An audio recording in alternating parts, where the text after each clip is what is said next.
Hello everyone, welcome back to my new video. নতুন একটা ভিডিওতে সবাইকে ওয়েলকাম। তো অনেক দিন ধরে তো কোনো ভিডিও পোস্ট করা হয়নি, তো আজকে যাব ননদের রিসেপশানে, তা ভালো একটু ভিডিও করে নিই। আর এদিকে আমার রেডি হওয়া দেখে বরমাসে বলছে আমাকেও একটু রেডি করিয়ে দাও। কী আর করার, শুধু একটু ক্রিম দিয়ে দিয়েছি মুখে, আর কিছুই না। তারপরে দেখো আমরা বেরিয়ে পড়ছি, কারণ বাড়ির কাছেই, বেশি দূরে না, তার জন্য বাইকে যাচ্ছি। আর বাইকে যেতে যেতে আমার বাইকে উঠো না, আমার মতো চোখ দিয়ে জল বেরিয়ে যাচ্ছে অনবরত, ডেকে ডেকে যাইতে হচ্ছে।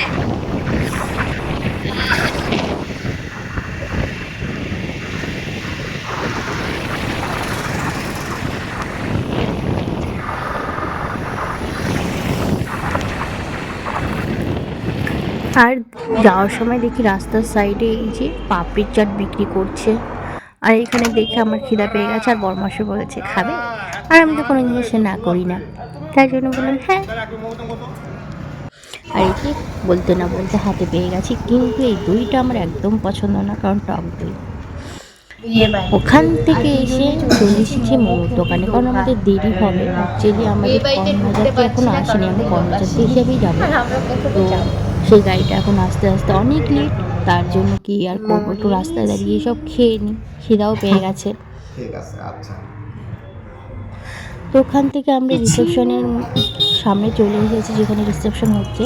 তো এখানে এসে দেখি যে আমার ননদ জামাই আর ননদ চলে এসেছে, ওরাও পার্সোনাল গাড়ি নিয়ে এসেছিলো, তার জন্য আমরা আর ওরা ঢুকে গেছিলাম, কারণ ওদের আসতে আরও 2 ঘন্টা লেট কন্যাযাত্রী, কারণ গাড়িতে প্রচণ্ড লেট হচ্ছে, গাড়ি আসতে বাড়ির কাছেই, তাও প্রচণ্ড লেট হচ্ছে।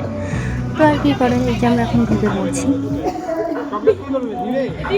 এসে দেখি এখানে মিষ্টি ননদ আর ননদ জামাই এখানে ফটোশ্যুট চলছে ওদের, তো আর কি সাইডে বসে আছি আমরা, ভিডিও করে নিই।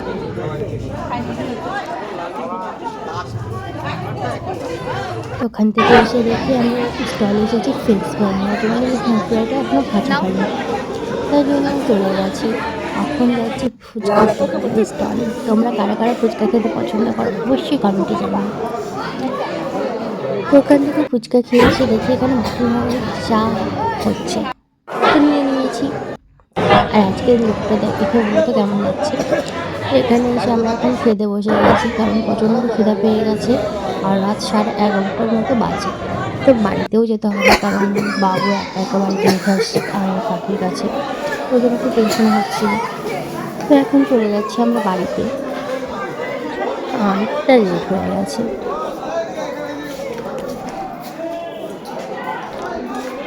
আর তোমরা তো নিশ্চয়ই এই ভিডিওটা আমার দেখেছো, বাড়িতে যাওয়ার সময় অবস্থা হয়েছে আমার, তো আর লং করে দিলাম না, ভয়েসটাও দিইনি, কারণ অনেকটা লং হয়ে যাবে আমার ভিডিওটা। বাড়িতে প্রচণ্ড ঠান্ডা লেগে গেছে, কিন্তু স্টাইল দেখাইতে হবে জন্য সোয়েটার পরে যাইনি, শুধু একটা স্টল নিয়েছিলাম, তাও গাড়ির ভিতরে রেখে দিয়েছিলাম। রিসেপশনে গেছি এইভাবে, আসার সময় পুরো বরফ হয়ে গেছে। চলো এখনকার মতো গুড নাইট, বাই।